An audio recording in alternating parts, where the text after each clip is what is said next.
Chose sérieuse.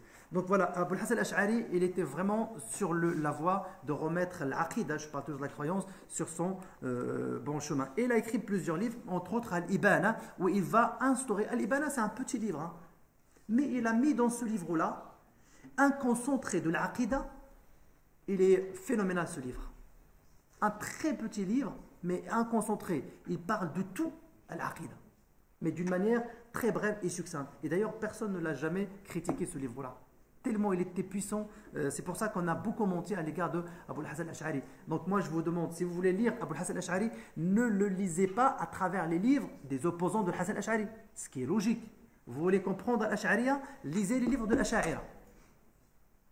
Quelqu'un qui critique Karl Marx, par exemple, un qui a une dent contre le marxisme, je ne vais pas lire les libéraux, je ne vais pas lire les livres des libéralistes et ceux qui prônent le libéralisme mondial. Je vais lire les livres de Karl Marx directement. Et à partir de Karl Marx, je vais déduire et extraire ce que pense Karl Marx lui-même. Je ne vais pas lire les livres de Samuel Huntington ou les autres qui critiquent le marxisme et autres pour dire « Ah ben voilà, Marx, c'est un mauvais, c'est une doctrine mauvaise ». C'est exactement ce qui s'est passé. Tous ceux qui critiquent Abul Hasan al-Ash'ari, ils l'ont lu, ils l'ont critiqué à travers l'effort fait par les opposants de l'Ash'ari.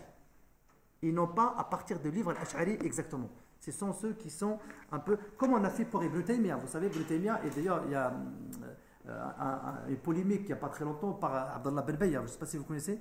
Abdallah Ben Bayya, il est arrivé dans la lecture de les livres d'Ibn Taymiyyah qu'il y avait des choses qui ont été introduites dans les livres d'Ibn Taymiyyah.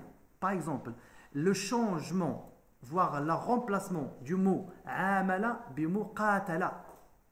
Là où il y a le mot amala, eux l'enlèvent et mettent qatala. Il y a une différence. Amala, c'est se comporter. Qatala, c'est tuer. Donc ils ont intégré qatala dans tous les livres d'Ibn Taymiyyah pour justifier les tueries et les assassinats d'aujourd'hui. Alors qu'Ibn Taymiyyah avait marqué tout simplement amilu. Amilu, comportez-vous. Et comment lui il l'a su dans un passage, c'est marqué وَعَامِلُوا أَهْلَ الْكِتَابِ بِالَّتِي هِيَ أَحْسَنُ. Et lui il trouve وَقَاتِلُوا أَهْلَ الْكِتَابِ بِالَّتِي هِيَ أَحْسَنُ. Il s'est posé la question, il dit comment on demande à quelqu'un qui va tuer quelqu'un de la faire de la meilleure des manières. Il y a quelqu'un qui tue de la meilleure des manières. Il dit ça ne tient pas la route. Hein. Comment amilu? Donc il dit, il refait tout le livre, il dit وَعَامِلُوا أَهْلَ الْكِتَابِ بِالَّتِي هِيَ أَحْسَنُ. C'est-à-dire comportez-vous avec les gens du livre de la meilleure des manières et non pas tuer les gens du livre de la meilleure des manières. Ça ne tient pas la route. Donc Abdullah Ben Bayya est en train de travailler ça avec l'Azhar pour refaire, et ça personnellement j'ai vu des choses, rien que dans la traduction de l'arabe vers le français de certains livres. Je vous donne un exemple, il est totalement à côté de moi. Là c'est un livre qui dit la vérité sur les sectes. La vérité sur les sectes. Subhanallah. Et en arabe, c'est marqué quoi? Lamhatun anil firaq. Un aperçu sur les branches de l'islam. Vous voyez la différence? Et ça c'est le Fawzan. C'est très bon. Et ça c'est un livre de Salafi, les salafistes. Pour faire peur aux gens, et ils le traduisent comme ça. Un autre exemple, je pense que je termine là-dessus et puis je vous envoie le résumé. Un autre exemple.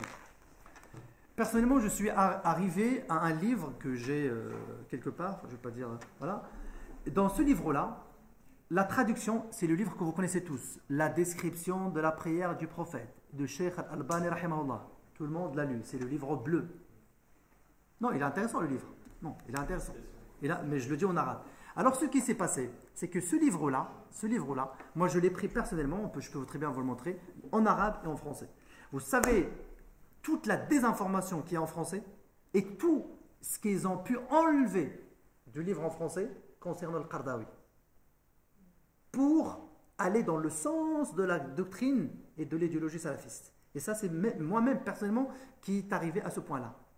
La langue arabe, on trouve Cheikh Al-Albani, rahimahullah, il dit وَقَدْ كَانَ الْعَلَّامَةُ الْأَلْبَانِ. Il dit, Cheikh Al-Qardawi, l'Albani parle de Qardawi, il dit Al-Qardawi, c'est un réformateur, c'est un très grand jurisconsulte. Il a fait cela, et la preuve que c'est un très grand, j'ai travaillé sur ses livres.